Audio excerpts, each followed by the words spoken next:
Good to see you. Here is our long title for today. On that bookmark, you have just one name, but I really want to look at two people in order to understand this last part of the title. Harry Emerson Fosdick, J. Gresham Machen, and the fundamentalist modernist controversy. Machen, as you probably know and will find out today, is, from our perspective, certainly the hero of those two men. You need sort of the theological, villain sounds mean, but foil in order to understand Machen, because these two men exemplified as perfectly as anybody in the beginning of the 20th century the fundamentalist modernist controversy.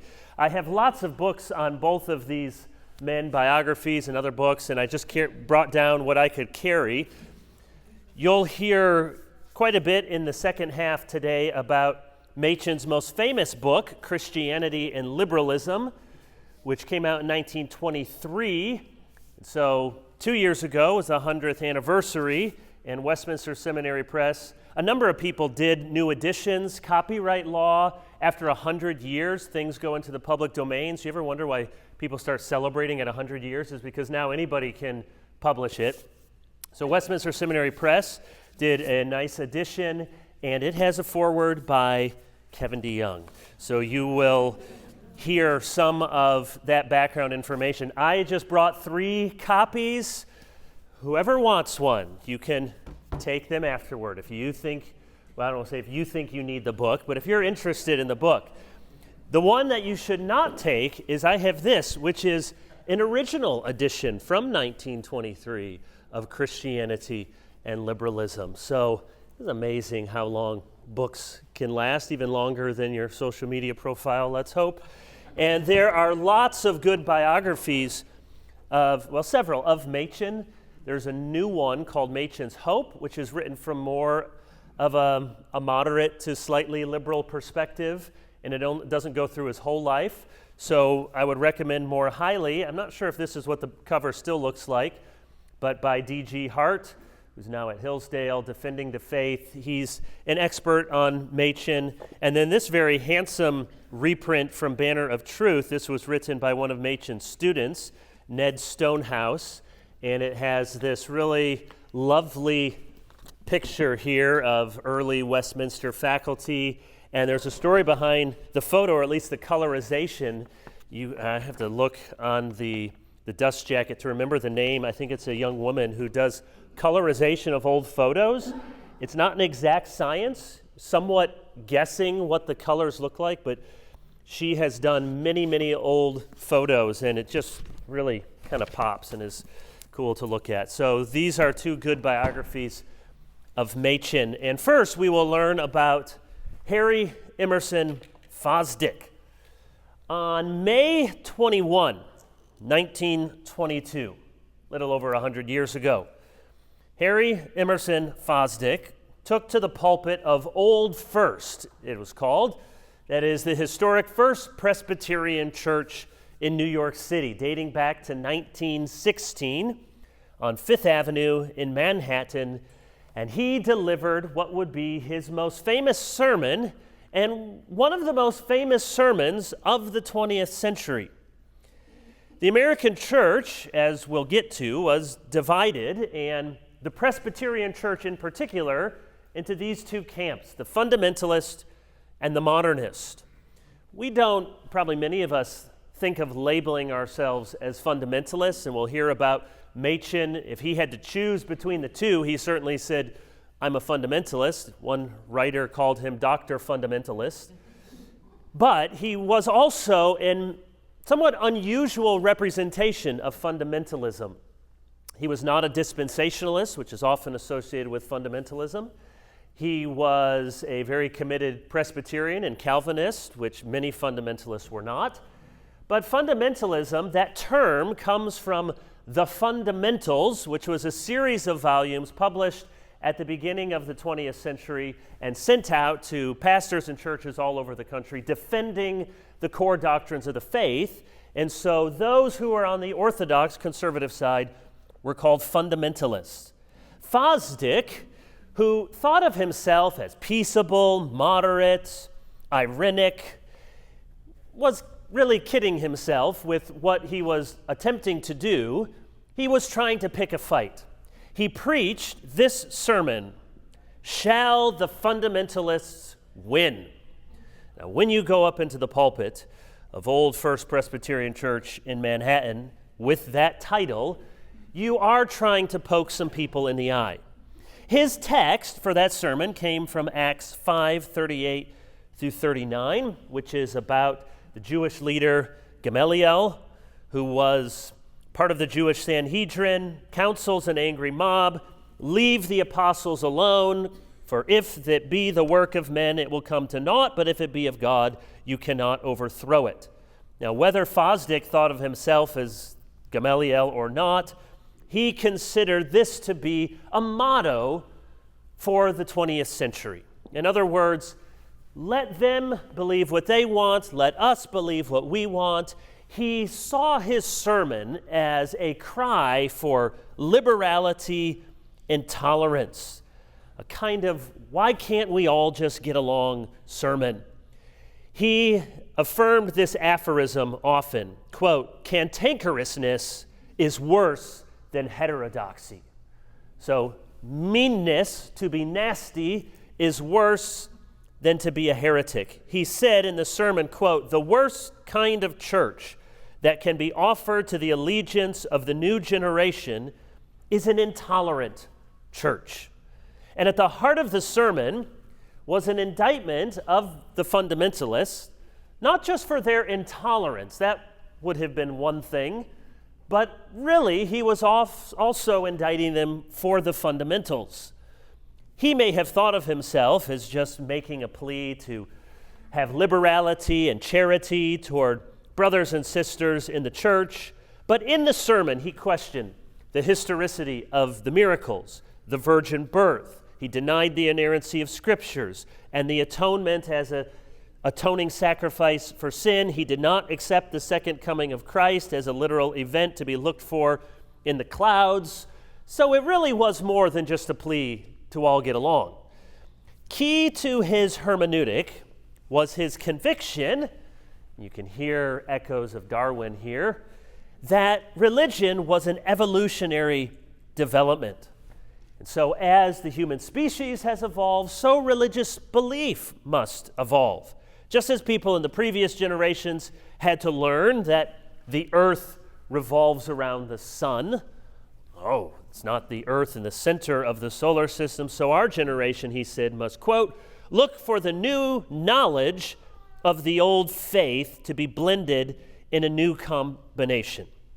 He said in his sermon, "I do not believe for a moment that the fundamentalists are going to succeed."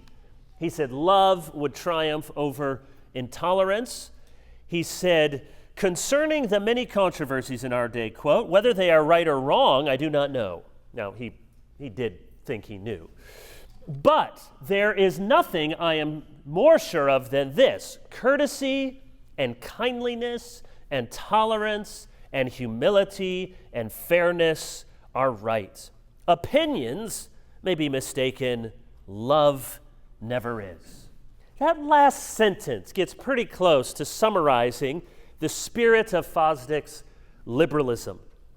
He saw these various theological disputes in the category of opinions.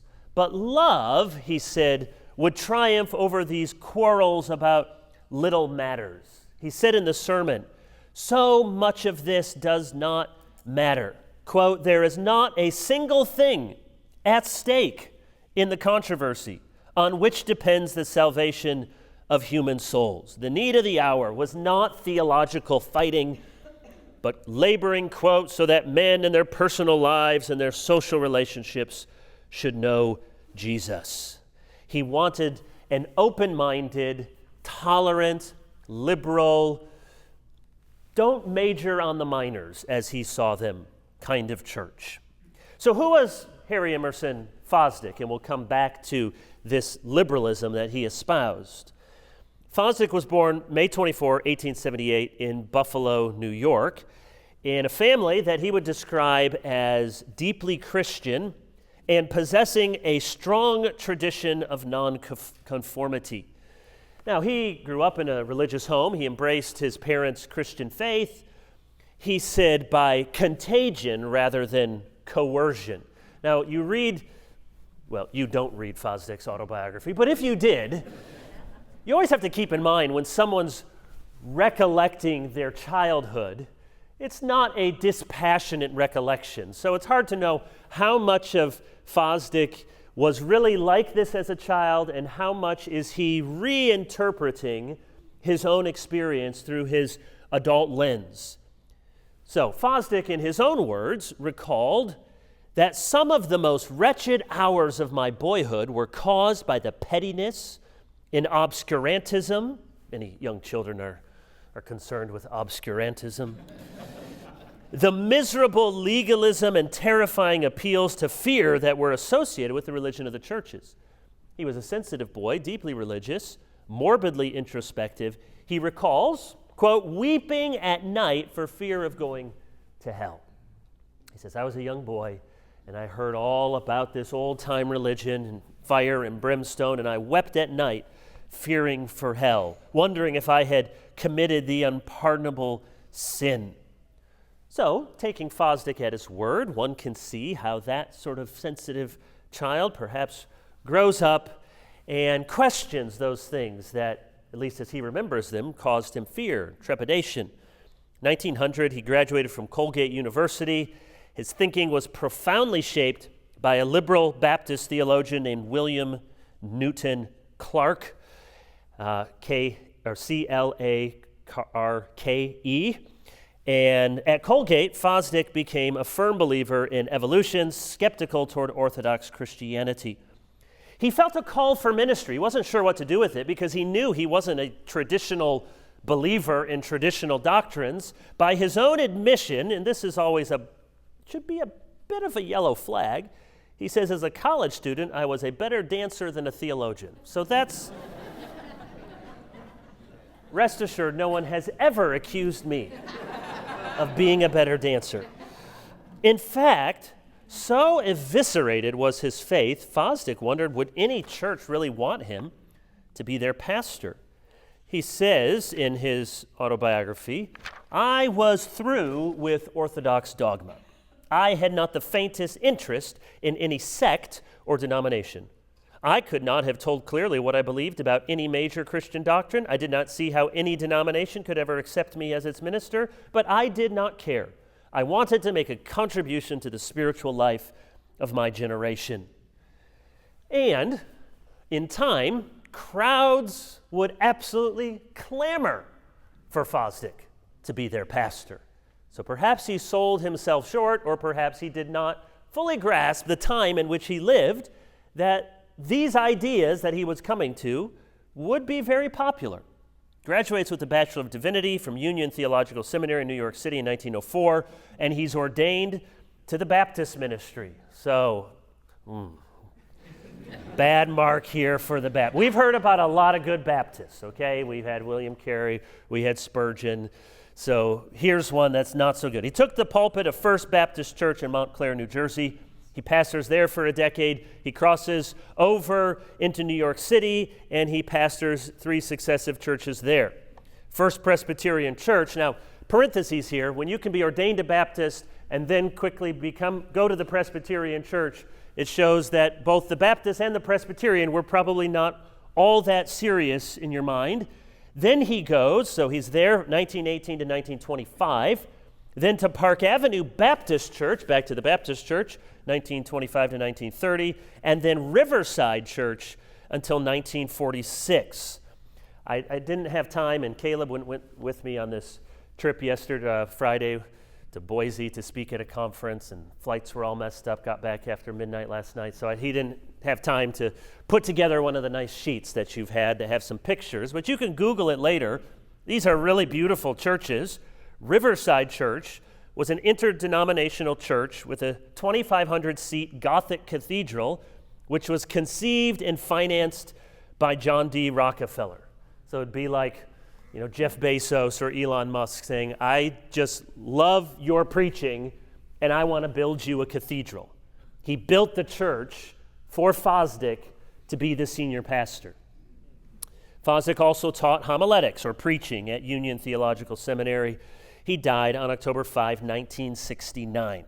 He was absolutely, though in our tradition of Presbyterianism, we're not very familiar with him, one of the most prominent preachers of his age. Wrote 47 books, numerous articles.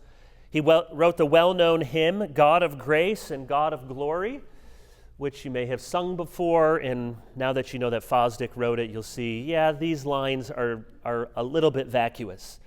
Martin Luther King Jr. called Fosdick the greatest preacher of the century. He was labeled as modernism's Moses, a spiritual inspiration to those who, to use our term, maybe were deconstructing. There was a leading advertising executive and a member of Fosdick's church named Ivy Lee, and he wanted to personally finance the distribution of this sermon, Shall the Fundamentalists Win?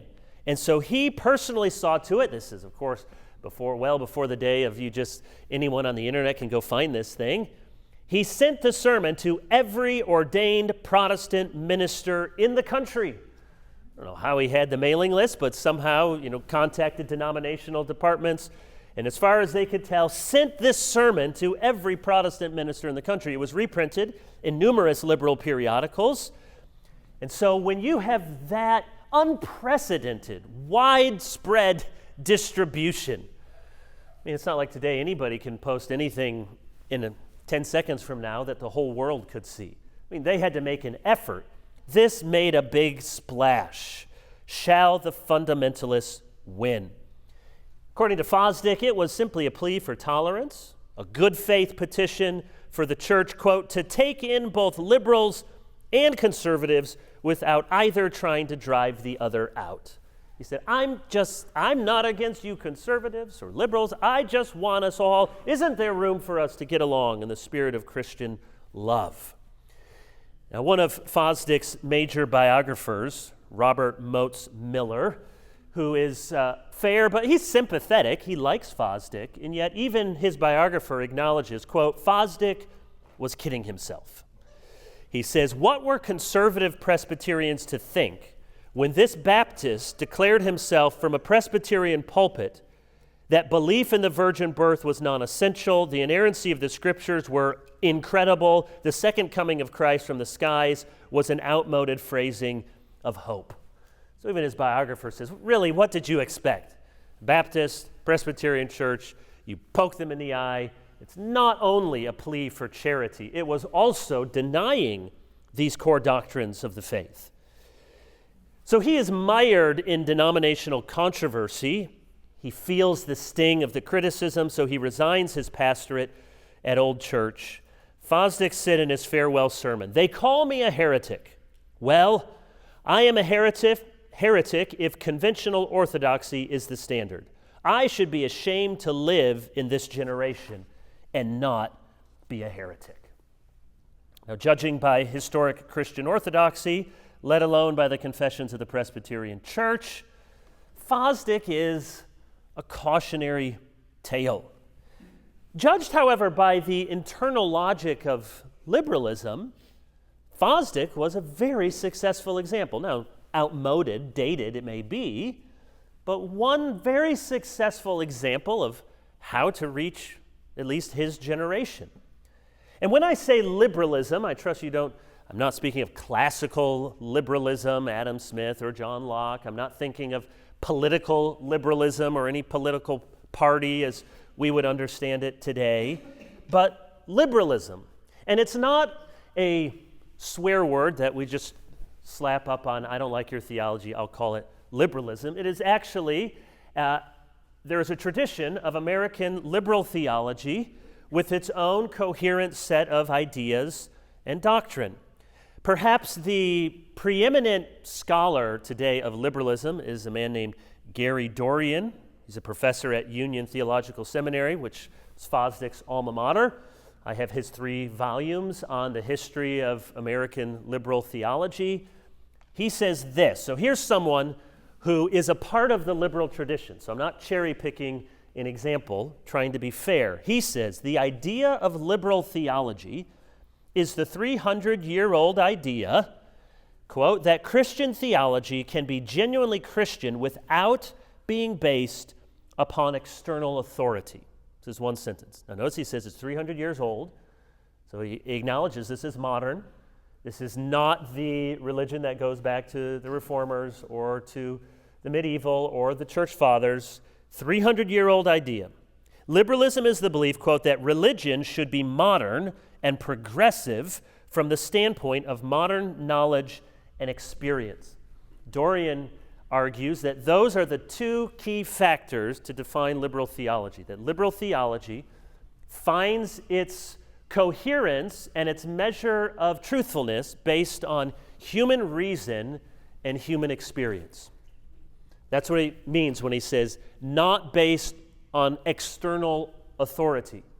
Now, it's not that a liberal is going to say, I don't care about the Bible.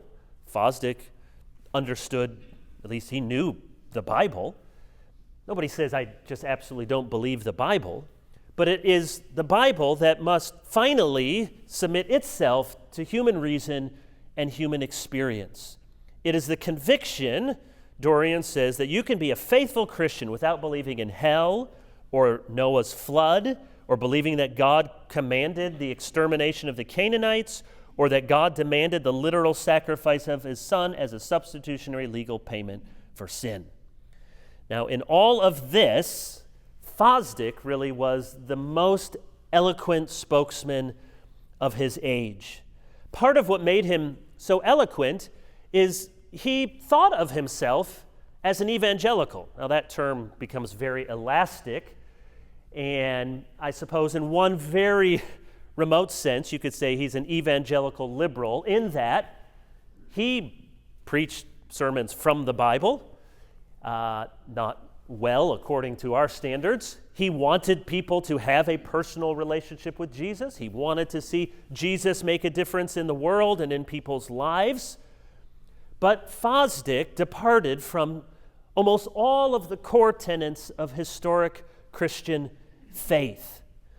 When he preached about salvation from sin, there was no clear doctrine of atonement, no mention of divine wrath. He only said, quote, Jesus came to save men from that inner wrongness that curses human life. He did not believe in the divinity of Christ. Quote, wherever goodness, beauty, truth, love are, there is the divine. He said Jesus is divine if we look at the divinity of his spiritual life. But Jesus was divine in a way that differs in degree, not kind, from the way that we can be divine. It was the divinity of an elevated, inspirational spiritual life. He explicitly rejected the Creed of Chalcedon, 451. It's a classic definition of the 2 natures, 1 person of the Son. He denied all of that. He argued that the historic church, quote, had garbled Jesus beyond all recognition. So when Fosdick says, I'm a heretic, we ought to take him at his word. Almost done here with Fosdick. According to his biographer, he says Fosdick's ministry can be summed up with this single line. Here it is. Though astronomies change, the stars abide. That was the essence of his liberal theology. Sometimes it's talked about the kernel and the husk. The kernel there remains the same, but the husk, the wrapping, changes. So here, astronomies change, meaning our theology are simply human reflections on unchangeable divine realities, but our formulas, our creeds, our confessions, the doctrines that we fight over, he said those things change from age to age, and in fact they must change according to this modern age, but the stars remain.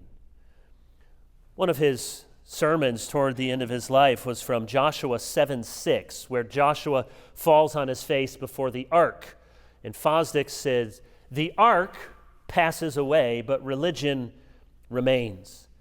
And then he takes that passage and he argues that we all have our ark. It's almost like we all have our own Goliaths. Our own ark, he says, for some is a special doctrine, a specific denomination, some ritual. He says maybe belief in creation by divine fiat, or maybe a belief in the virgin birth. He says that's the ark.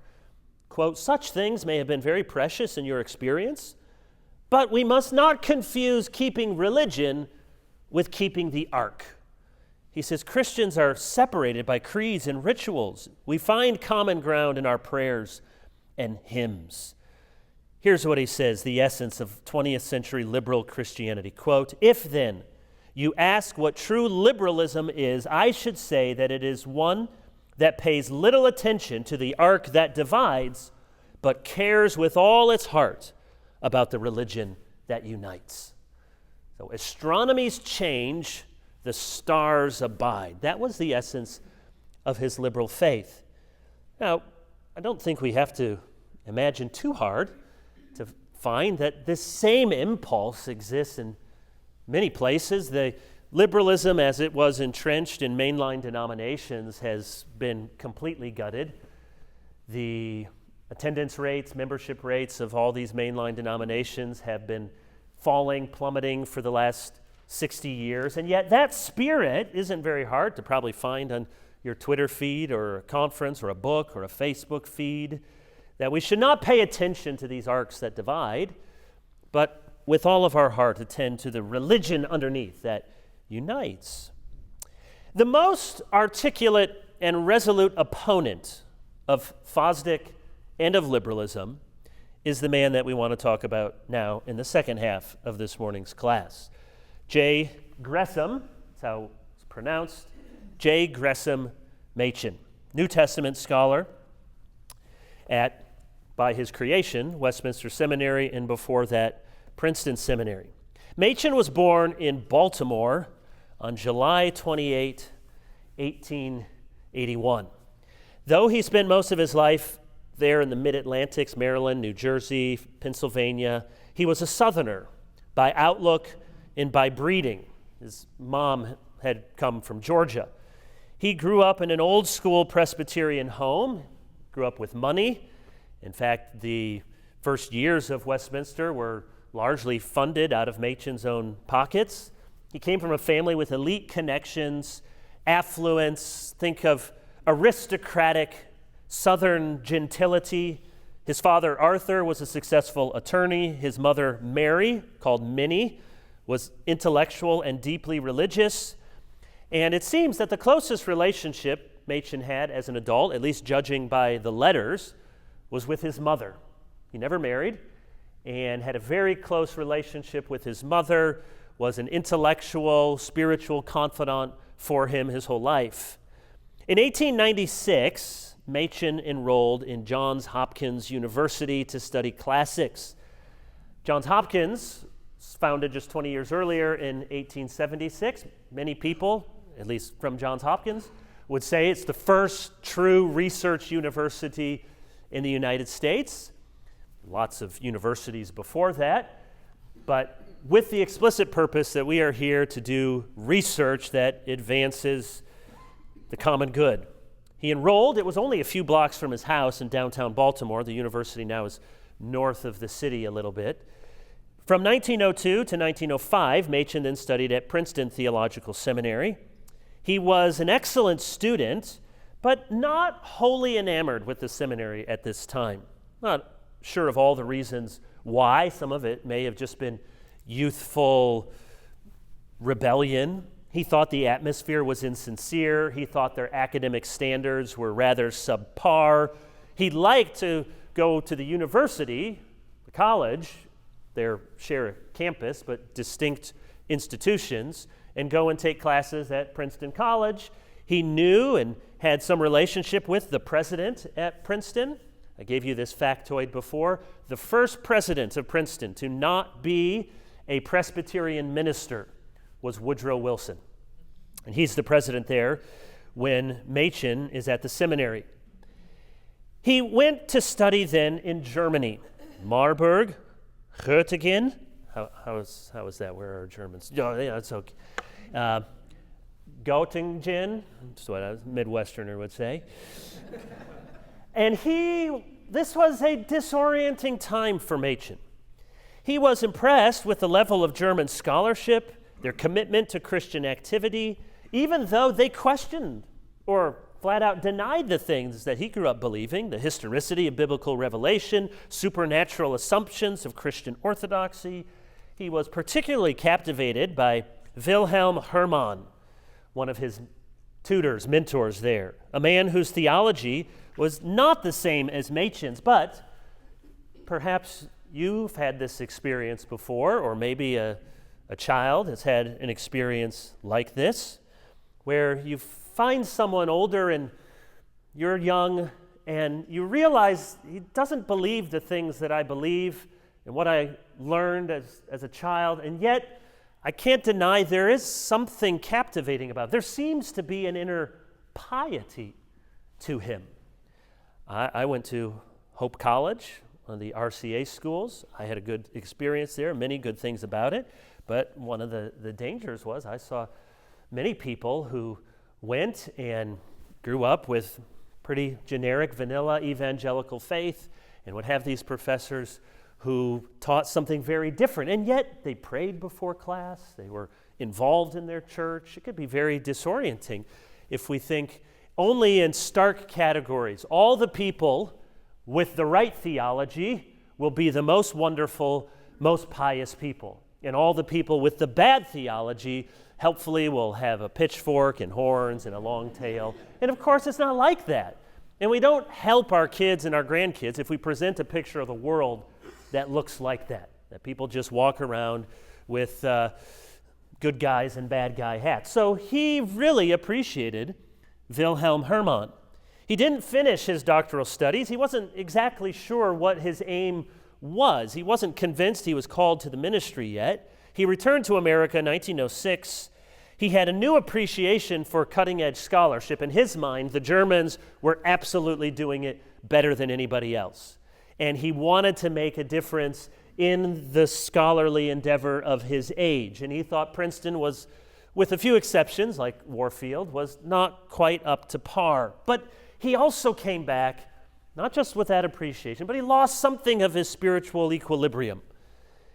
He took a job at Princeton Seminary, and he comes down on the side of historic Orthodox Christianity. I don't want to exaggerate the time in Germany. I don't think that he was about ready to make shipwreck of his faith. That's why I said disorienting. It wasn't that he had to reconvince himself. He had grown up with this historic Presbyterian faith, and he begins to make it more and more his own. He makes plans to return to Germany, but he changes his mind and stays at Princeton. He never finished his doctoral work, so there's some encouragement. If any of you didn't finish your doctoral work, you can still be Machen. At that time, the credentials probably mattered less than being able to prove yourself and do the work. Beginning in 1911, he starts to preach more. He's licensed, ordained as a minister in 1914. He worked overseas during World War I. He was a YMCA secretary, so he wasn't a frontline soldier, but he wasn't far from the front lines. He ran a canteen, a store, and supported Allied troops. He engaged with German higher critics on their own terms. So that term there, higher criticism, has to do with the German approach and the liberal approach to studying the Bible that had become popular in academic circles really over the last 150 years, that said the Bible that we have needs to be pulled apart. There are layers of tradition here. There's redactors or editors that we need to look at. There's different forms and sources that come into. This is not a straightforward reading of chronology and history, and this cannot be taken at face value. Those were the assured results of higher criticism. Machen didn't believe that, but he understood that the Germans were doing top-shelf academic work. His first book, The Origin of Paul's Religion from 1921, came out of some lectures he gave, defended the idea that Paul believed in a historical divine Jesus. His other major scholarly work, The Virgin Birth of Christ from 1930, was a defense of the virgin birth. Those two books, Origin of Paul's Religion and The Virgin Birth of Christ, was two major academic monographs, and he was really going toe-to-toe, saying, I can speak the language and use and interact with your tools, and yet come down on the side of historic Orthodox Christianity. One of my favorite books, I didn't have room in my arms to bring it down, is a collection of his shorter writings. If this Christianity and liberalism is not a difficult read, it takes some thought, but it's very accessible. His shorter writings, so these are essays, sermons, tracts, speeches that he gave. They might be 5 pages, 15 pages. He has an essay on the mountains. He loved to climb and hike in the mountains. They're very readable, which reconfirms in my mind one of the things that gives thinkers, theologians, anyone lasting influence is that they knew how to write well. And we see that with C.S. Lewis in the 20th century, many others. And Machen was a good writer. He knew how to write at an academic level, and he knew how to write at a level that people could understand. I'll say more about Christianity and liberalism in just a moment. Just to finish the story about Machen before we go and end with his most famous book. In the 1920s and 30s, Machen's enmeshed in what we now call the fundamentalist modernist controversy. As I said, he didn't really think of himself, first of all, as a fundamentalist, but if he had to choose between the two, well, absolutely, I'm a fundamentalist. Machen, this is interesting, and D.J. Hart in his biography makes this point. Machen was praised by secular writers like H.L. Mencken, Baltimore journalist, so there's a Baltimore connection, a critic of Christianity, a skeptic, a cynic, and yet he and Machen had a certain rapport, or the journalist Walter Lippmann. They both saw in Machen the best exponent of fundamentalism. They respected him for his intellect. They respected him for his good manners and that he had a kind of elite, aristocratic air about him. More than that, they shared with Machen some of the frustrations with you're familiar with this old term of the WASP establishment, white Anglo-Saxon Protestant, very waspy. That's how historians would talk about it. So the Protestant faith and the major universities and institutions had been run for over 100 years by white Anglo-Saxon, meaning Irish, English, Scottish, some German transplants, Protestants. That was the establishment. Hard for us to even kind of contemplate that it was just 100 years ago that all of the elite institutions, almost all of them, were run by white Protestants. Well, Machen, as a conservative, and these cynical, non-Christian writers shared some of the same critiques of this WASP establishment. They thought that mainline Protestants in the Victorian age had become rather shallow, inconsistent, sentimental, overly concerned with saving the nation, obnoxiously triumphalistic. We'll come to this at the very end, that Machen represents a different strand of Reform thing. Remember last week we had Kuyper, a out-and-out transformationalist. Machen was suspicious of that kind of impulse. He was a committed, to use our terms, libertarian. He was a lifelong Democrat, probably with some of those Southern roots. He voted for the Catholic Al Smith. It was a hard thing for a Protestant to do in the 1920s, or 30s, instead of FDR, because he thought the New Deal was massive government intrusion. So he was a libertarian, which made him on the outs of most other Protestants who still saw America really as our country, our institutions, our nation. And so he famously even stood against, rather obliquely, but against the temperance movement when everyone was for prohibition, for the 18th Amendment, the Volstead Act. And Machen, with some guts, said in his denominational circles, no one is against drunkenness more than I am. But whether or not the Volstead Act, prohibition, must be mandated by the Christian church as the way to combat drunkenness, we cannot say. Everyone else thought drunkenness is a problem, yes. Drunkenness is bad. It creates harmful effects. Therefore, we should have amendment to stop it. Machen said, maybe I'm for the amendment, maybe not, but it's not my position as a Christian minister, nor as the church to make a definitive pronouncement that all Christians must be in favor of the Volstead Act. That was his unique approach, old school Presbyterian approach to church and culture issues, and his libertarian sentiment. We see a sign of the greater conflict to come when a committee at the General Assembly, so here we're talking about the PCUSA, the mainline Presbyterian tradition.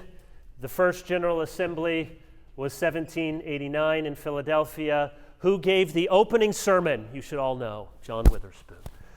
At the beginning, the first General Assembly of the Presbyterian Church. Now, there's a split in something called the Civil War, so they don't reunite until the 80s, the 1980s. It's a long time. But this here is the mainline, largely Northern Presbyterian Church. The PCUSA still has those same initials today. In 1927, the General Assembly voted to reorganize Princeton Seminary. Before that, they had delayed in voting to approve him as the chair of apologetics at Princeton. So he could see storm clouds on the horizon. So he writes Christianity and Liberalism in 1923. So you can see several years go by, they know what Machen's about. This reorganization of Princeton would bring to an end the century-long tradition of Old Princeton, as it's called. Old Princeton refers to the founding of Princeton Seminary. So Princeton College goes back to the 1740s. Princeton Seminary, separate institution, founded in 1812 to 1929. This is called Old Princeton. Before the reorganization, and depending on who you read, either the liberals took over or the moderates took over or Machen just couldn't put up with it. But it was a change. It was a big change, and Machen saw what it represented and what was coming. In fact, before that, famous line, B.B. Warfield, the Lion of Princeton, the last great scholar, Machen, Warfield, out of the Old Princeton tradition. When Warfield died in 1921, they held a funeral there in Miller Chapel. Machen remarked, as they carried out his casket, they carried out Old Princeton with them. You can see this is the beginning of the end. So in 1929, Machen left the seminary, took a few students, a few faculty members into Philadelphia, where they began Westminster Theological Seminary almost 100 years ago. In 1932, a report was published entitled Rethinking Missions. And it was a product of a committee that included representatives from various churches and denominations, institutions around the country. Once again, it's funded by John D. Rockefeller. It's amazing how far that Rockefeller money can go. And the report, now when you have, just whenever something is called rethinking missions, just have some alarm bells going off. Not surprisingly, the report argued that the Great Commission was too narrow. Missionaries had been too focused on preaching the gospel, winning people to Christ. The report advocated missions as economic development, the brotherhood of man, humanitarian relief, cultural unity, understanding. Again, it is an interesting compare and contrast with Abraham Kuyper, who was absolutely orthodox in his beliefs, And the spirit of Neo-Calvinism did have a much broader sense of the mission of the church than Machen has. So some of this can move in different directions. Certainly here, it's in a liberal direction. One passionate defender of the report, don't know if you remember hearing about this author, Pearl Buck, famous novelist. She won a Nobel Prize. She was a Presbyterian missionary who did not believe in the atonement, did not believe in the deity of Christ or the inerrancy of Scripture. And she loved this report. She was one of the shining stars in the firmament of Presbyterianism. Machen wrote a long booklet decrying the report and the Foreign Mission Board of the PCUSA. The PCUSA General Assembly rejects his overture. He made an overture. We only appoint Orthodox Presbyterians on the board. They rejected it. Machen and a few other conservatives form a rival board, the Independent Board for Presbyterian Foreign Missions. That was the straw that broke the proverbial camel's back. In 1934, the General Assembly voted that this board was a violation of church order. Now, it's hard to get our heads into it, and you think, well, how? This doesn't make for good movies, just Presbyterian boards. But you think about, the PCA, if people were fed up with M&A or MTW or RUF or one of these many acronyms and just said, okay, we're forming our own, here it is. We just made our new board, our new agency. Yeah, it would be quite a shot across the bow. They demanded, the General Assembly, all PCUSA members resign from the board. Machen refused. In 1936, the General Assembly voted to suspend him from ministry. He was disciplined by the denomination. Later, there was a split on the board itself. Now, this is part of the story. We don't have time to spill out and teach. The Coram Deo conference that we're going to host here in March, I've asked Chad Van Dixhorn to do a lecture on Karl McIntyre and Machen and their different approaches to cultural and church renewal. Karl McIntyre was the fighting fundamentalist, and he was one of Machen's students. And Machen and J. Oliver Buswell, another fundamentalist leader, wanted to take the board in a different direction. So this is where you see a fundamentalism. Yes, Machen said if a fundamentalist means I believe in the core orthodoxy of historic Christianity, I'm a fundamentalist. But if it means I'm a dispensationalist, and if it means a certain kind of pugnacity, a sense of we must save the country, he was not interested in that. For Machen, this board then takes a different direction. The board he founded, the board that led to his discipline, takes a different direction. He was left behind. Machen said this was more painful than all the blows that he took by the liberals.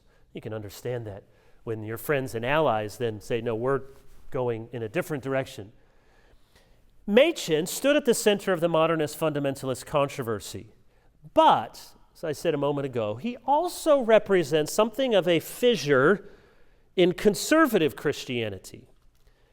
That is, the fundamentalism that split off from Machen, and will come in a moment, he just dies a few months later, so he doesn't live to navigate this new reality. But it represents a fissure that you can still see the fault lines of this today. From people like McIntyre, a more outward-facing Christianity, a more politically oriented Christianity, one that is interested in reclaiming Christian America, more broadly evangelical, a much bigger tent in order to bring everyone together to save the country. Or, with Machen, a conception of church and culture that is, for the church, more confessional, less overtly political, more focused on maintaining the integrity of its own tradition and its ecclesiastical structures. They don't have to be absolutely opposites, but you can see, even in our own day, the different resonances with one or the other vision. Machen's was definitely the latter. He had already considered starting a denomination, and that decision was made for him when he was kicked out of the denomination in 1936.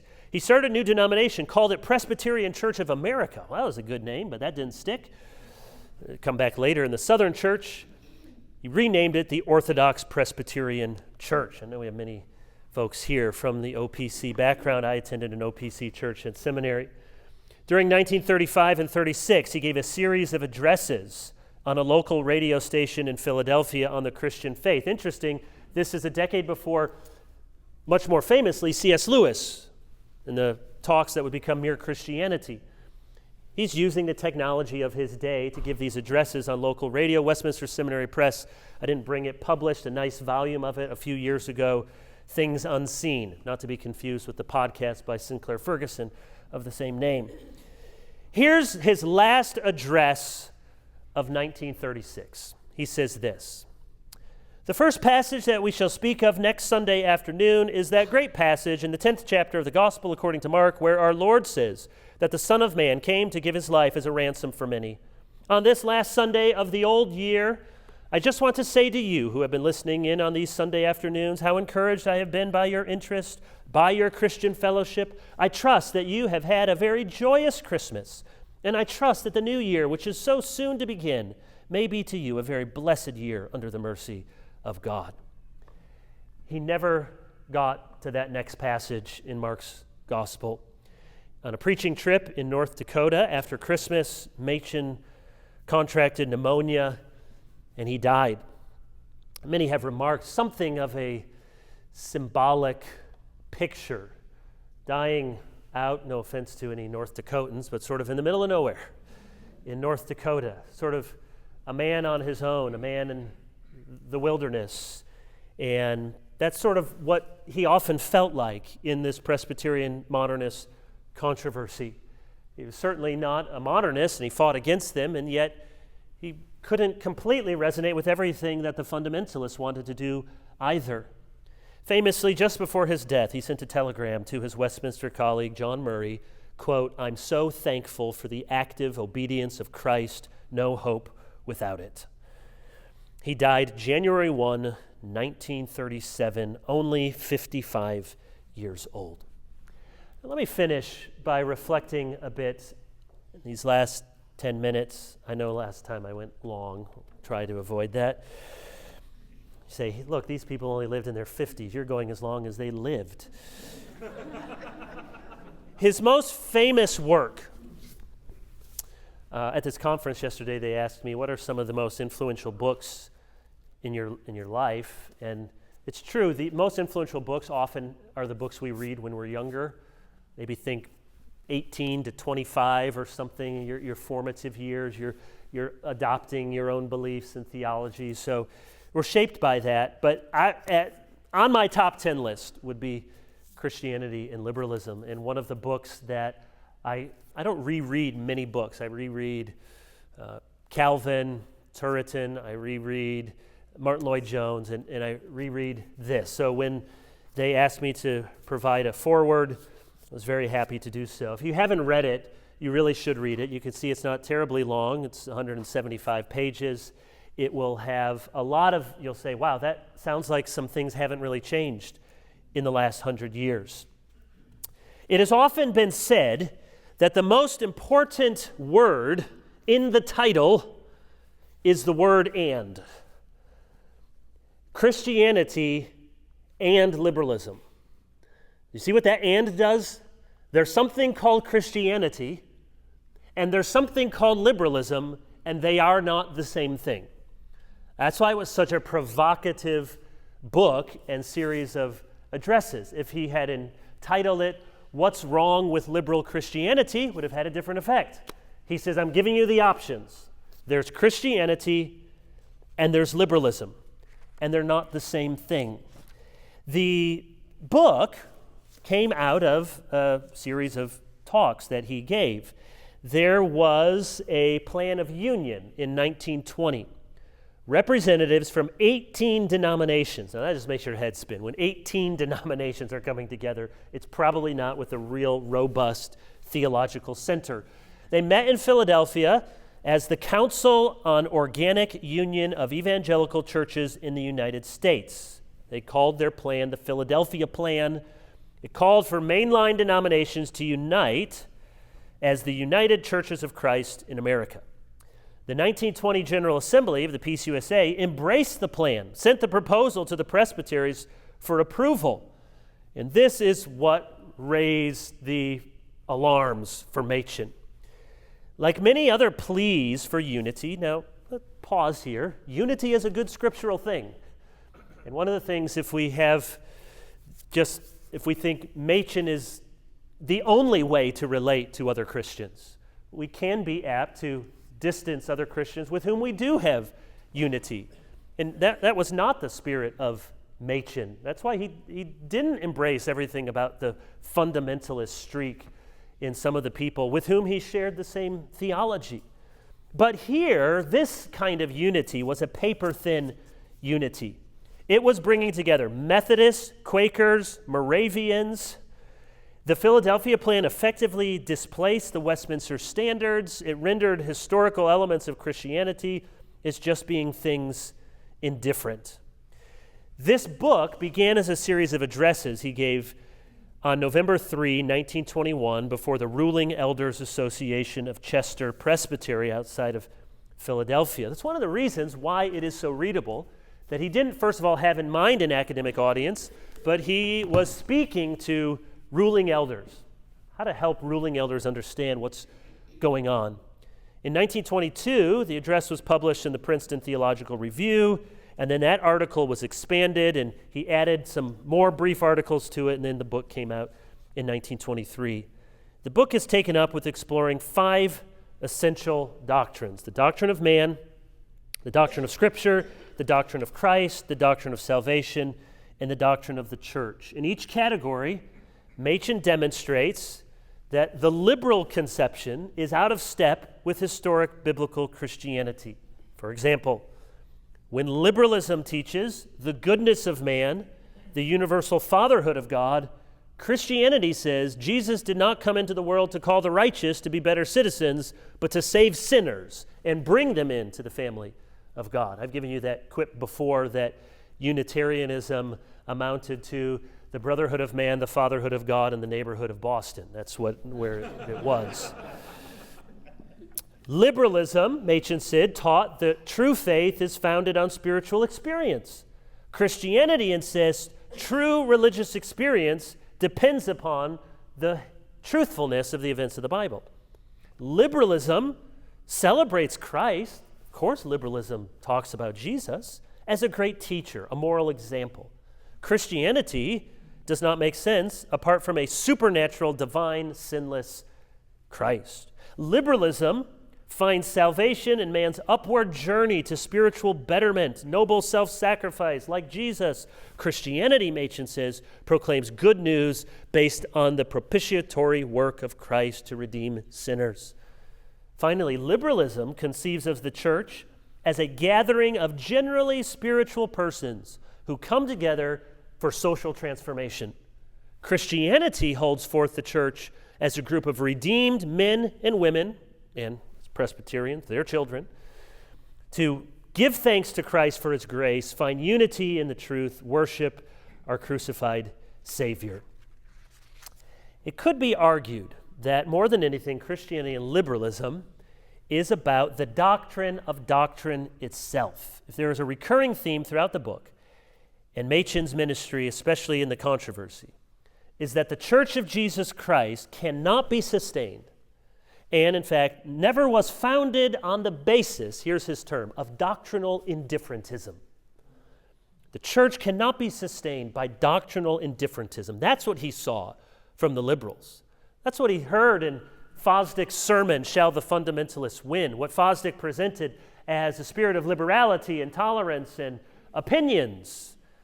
Machen said, this is doctrinal indifferentism.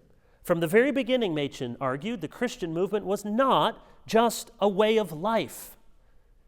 Many people still say that. Let's just look at Christianity just as a way of life, follow the way of Jesus. He says it was founded upon a message. Quote, it was based not upon mere feeling, not upon a mere program of work, but on an account of facts In other words, it was based on doctrine. At the root of liberalism was the belief that the way of Christ's life should not be sullied with wrangling about the person and work of Christ, or dogmas or doctrines. Now, few Christians today, especially in our tradition, are going to care very much what Harry Emerson Fosdick said 100 years ago. But it's not hard to find that kind of spirit and insistence that Christianity is mainly a way of life and a way of cultural reform. That's what brings Christians together. A certain way of living and a certain way of transforming the nation. In the end, Christianity and liberalism matters, not only because people need the truth, but here's what maybe will be a little tweak for us. It's easy to say, yes, go Machen, yes, we're on his side, rightfully so. But he has something to challenge us as well. He said that one of the main faults with the Presbyterian Church and the whole modernist movement was that people came to church and they were exhausted. And you know what they got in church? They got the same exhaustion. They got the same political message. They got the same wrangling. They got the same spirit of agitation. And he said, where can people go to find rest? He said, the more the church tries to mimic the world, the less the church has to offer the world. He writes toward the end of the book, is there no place of refreshing where a man can prepare for the battle of life? In the very last paragraph, he says, is there no place where the sunken down sinner can find grace and gratitude at the foot of the cross? Is there no place where people can be united in the only truths and in the only one who can bring divided people together? Quote, if there be such a place, then that is the house of God, and that is the gate of heaven, and from under the threshold of that house will go forth a river that will revive the weary world. We needed it 100 years ago. We need that today.